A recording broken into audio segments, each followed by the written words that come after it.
Hi guys, this is Shivam, and today we are going to discuss few points.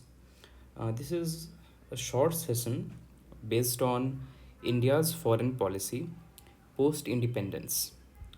So this is a very introductory session. What challenges did India and likewise the decolonized nations faced, and how they shaped their foreign policy, especially in context of India, that we are going to study right now. So we all know on 15th August 1947, we all remember the speech by the first Prime Minister of India, uh, Jawaharlal Nehru. At the stroke of midnight, when the world sleeps, India will wake to life and freedom. While India woke to life and freedom, India was gifted with plethora of challenges. There were many challenges in various arena. So, the time, 15th August 1947, this was characterized by Cold War in world order. दुनिया में cold war चल रहा था. Cold war मतलब military attack नहीं हो रहा था एज सच, बट कहीं ना कहीं किसी न किसी स्ट्रेटजी से दो नेशंस एक दूसरे को नीचा दिखाने में जुटे हुए थे. वो दो नेशंस कौन से थे? दो two nations were US and USSR, United States of Slovak Republic, जो कि बाद में डिसइंटीग्रेट हुआ और फिर रशिया और बाकी के नेशंस में डिसइंटीग्रेट हुआ. तो ये दोनों नेशंस के बीच में लड़ाई किस बात की थी? The fight was there of ideological supremacy. US advocated for capitalism and Russia advocated for communism. तो अपनी अपनी आइडियोलॉजीज़ को ज़्यादा से ज़्यादा नेशंस में स्प्रेड करना और to make sure that their political setup, their economic setup is based on the ideology of these two superpowers, that is USSR and US. तो इसकी जो कवायद थी, इसके जो एफर्ट्स थे, इन्होंने जन्म दिया कोल्ड वॉर को. एक तरफ तो ये था, दूसरी तरफ ये चीज़ हुई कि इसके दौरान बहुत सारे जो देश थे, मिनी नेशंस गॉट डीकोलोनाइज्ड, जिन पे कि पहले यूरोपियंस का शासन था, जो कि पहले यूरोपियन कॉलोनीज़ थीं, उनको आज़ादी मिली. उनमें से एक था हमारा India. In general, if I say, there were many Asian and African nations which were European colonies. Okay. अब आज़ादी मिलने के बाद, like I said in the beginning, they were welcomed with a plethora of challenges. बहुत सी चुनौतियाँ थी उनके सामने. अब आज़ादी मिलने के बाद दे वर डिटरमाइंड, और उनके एम्बिशंस थे to formulate the policies in independent way. ठीक है, अपने देश की जो पॉलिसीज़ हैं उनको इंडिपेंडेंट तरीके से फॉर्मुलेट करने की चुनौती भी थी, और ये एक गोल भी था, ये एक एम्बिशन भी था. ठीक है, आपने आज़ादी की लड़ाई किस लिए लड़ी? ताकि आप अपनी पॉलिसीज़ खुद से डिसाइड कर पाओ, इंडिपेंडेंटली डिसाइड कर पाओ, भले ही वो पॉलिटिकल हो, भले ही वो इकोनॉमिक हो, या फिर वो डिप्लोमेटिक हों, फॉरेन रिलेशंस हों. आपको बाहरी दुनिया के साथ कैसे संबंध रखने हैं, आपको किस देश के साथ इन्वॉल्व होना है, किन तरह के ट्रीटीज़ में इन्वॉल्व होना है, आपको किन आइडियोलॉजीज़ को अपने सिस्टम में, अपने पॉलिटिकल सिस्टम में प्लेस देना है. तो बहुत सारे क्वेश्चंस थे जो डीकोलोनाइज नेशंस थे उनके सामने. तो फॉर एग्ज़ाम्पल, अगर मैं बाई एंड लार्ज तीन तरह की बात करूं, तीन तरह के चैलेंजेस की, तो it was the nations had to decide their economic agenda, the nations had to decide their political framework,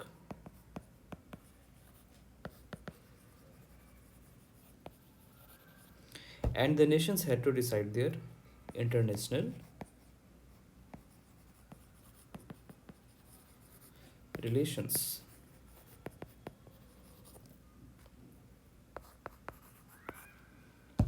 Okay, they had to decide which policies would be framed to shape their economic agenda, to shape their political framework and to shape their international relations. अब इसमें हम specifically बात करते हैं India की, और उस India के भी इंटरनेशनल रिलेशंस की. Okay,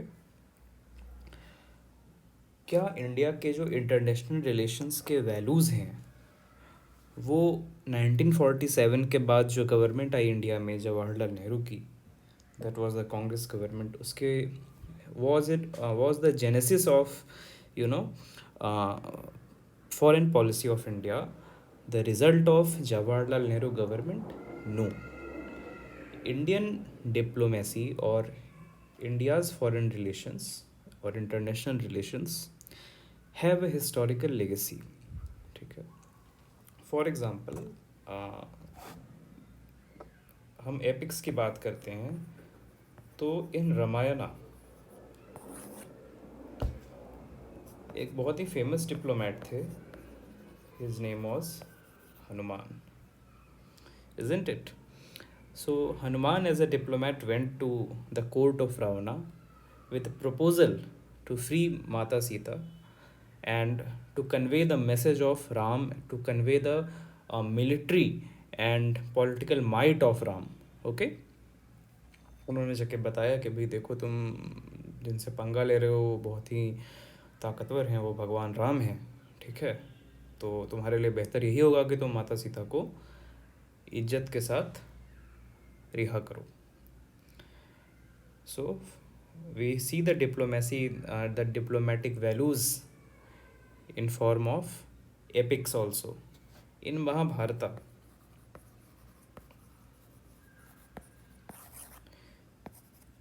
Also we have diplomat in form of Lord Krishna.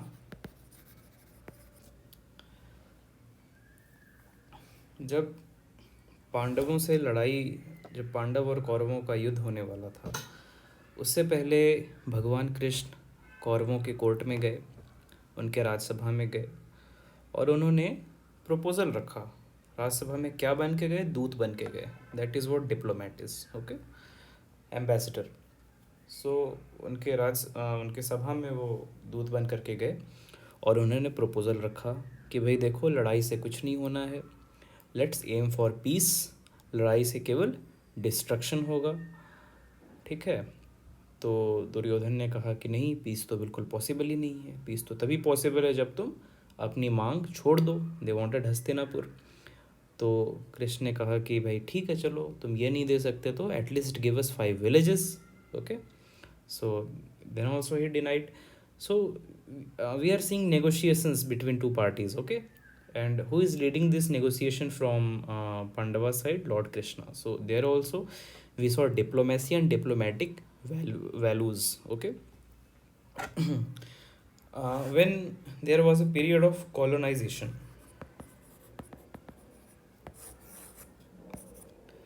जब भारत गुलाम था अंग्रेज़ों का, तब भी we saw many policies with respect to international relations.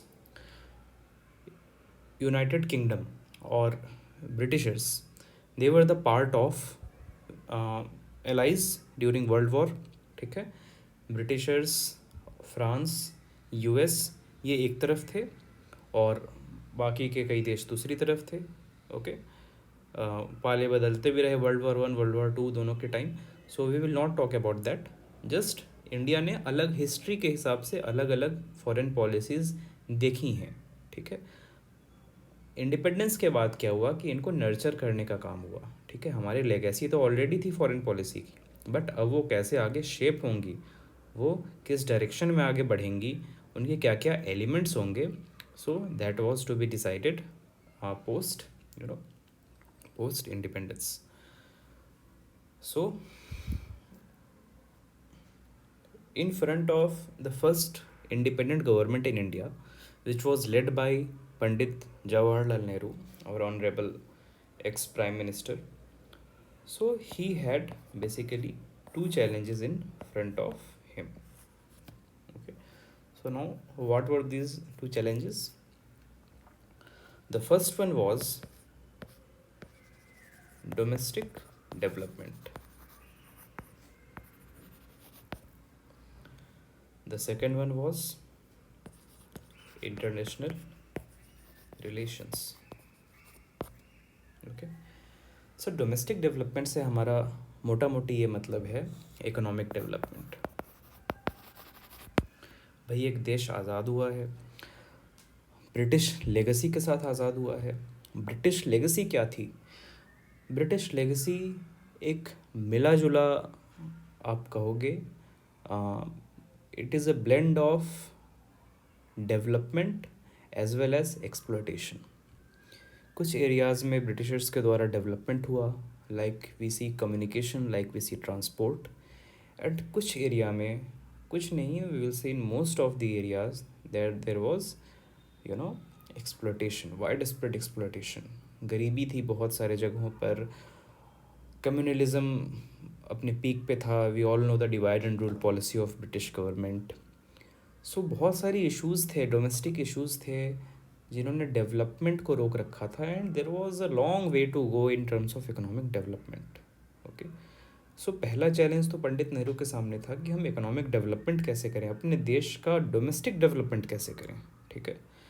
And second ये था कि इंटरनेशनल रिलेशंस पे हमारी क्या पॉलिसी होनी चाहिए, भारत अपने आप को दुनिया के सामने कैसे रखे। Right.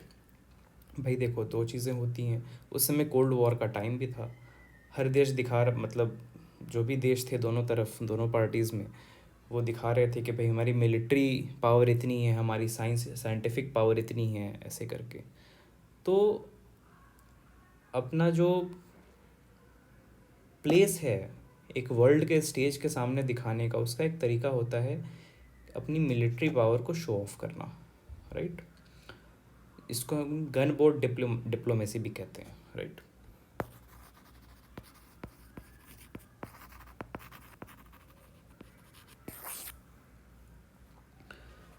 Where we are showing off our military power in front of world. तो उससे बाकी देशों को क्या लगेगा, भाई इनके पास तो बहुत ही बड़ी military, they have huge military might. And इनसे अच्छे संबंध बना के रखने हैं, इनसे कॉर्डियल रिलेशंस बना करके रखने हैं, इनसे हमें ट्रीटीज़ साइन करके रखनी है, इनसे पार्टनरशिप्स करने हैं हमें। राइट। और दूसरा तरीका होता है कि आप इकोनॉमिक डेवलपमेंट को तरजीह दोगे।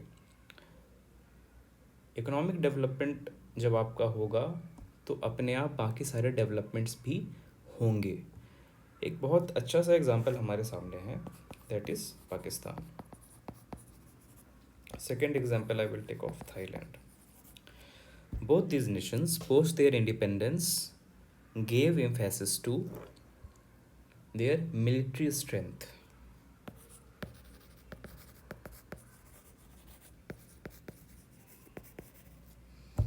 At the cost of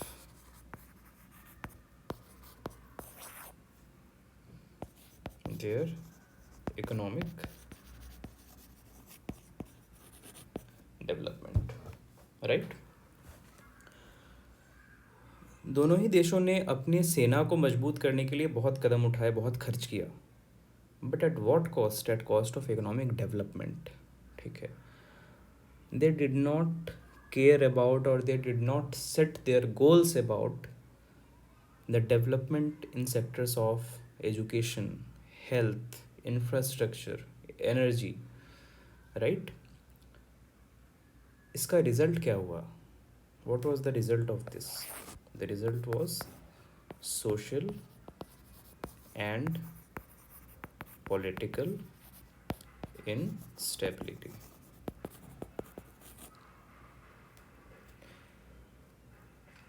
बताने की ज़्यादा ज़रूरत नहीं है, we all know Pakistan is politically unstable, Pakistan is socially unstable. Is there communal harmony in Pakistan? No, not at all. Okay. The great thinker Karl Marx proposed the theory of base structure, उसमें ये कहते हैं कि भाई आपकी जो economy है वो एक इमारत के बेस की तरह है, बुनियाद की तरह है। अगर ये बुनियाद मजबूत होगी तो आपके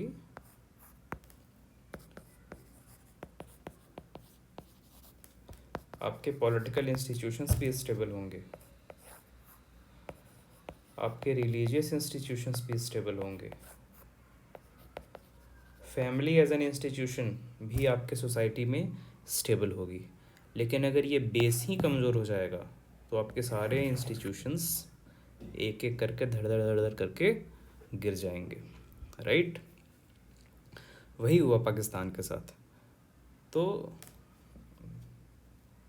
the brilliance of Jawaharlal Nehru, or we say the Nehruvian perspective, relied on industrial development, or we can say economic development. Fine. And based on this, India will shape its international relations, right? So what Nehru did was basically Nehru fused the domestic development with India's foreign policy. Okay. उनका ये मानना था, तीन चीज़ें थी। उनका ये मानना था कि जैसे जैसे इंडिया इकोनॉमिकली डेवलप होगा वैसे वैसे इंडिया की इंटरनेशनल इमेज भी अच्छी होगी। First thing is this. Second thing, economic development is very necessary for social stability.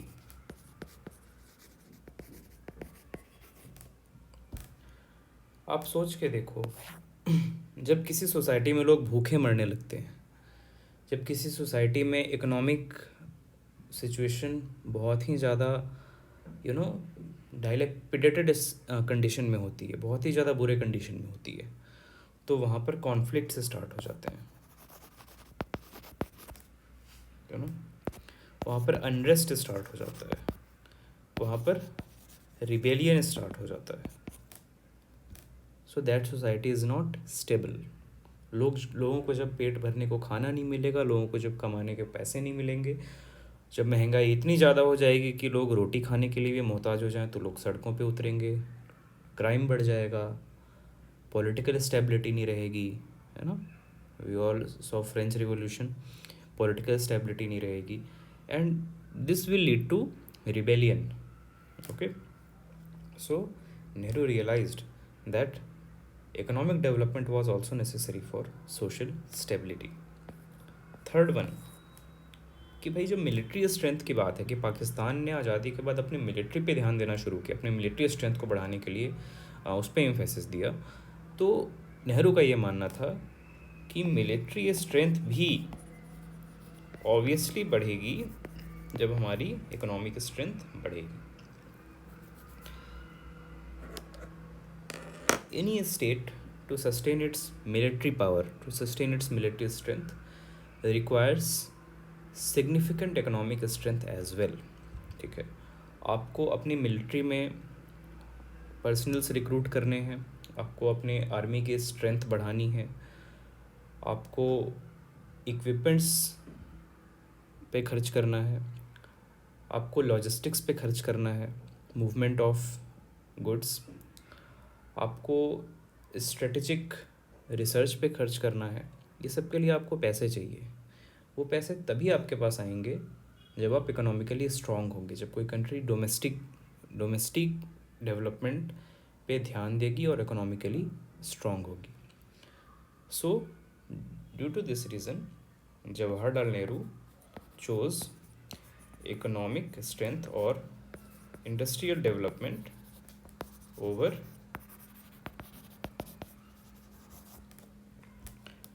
military strengthening. Okay, so this was the first part of beginning of India's foreign policy. In the next lecture we shall be looking at the non alignment movement. Thank you.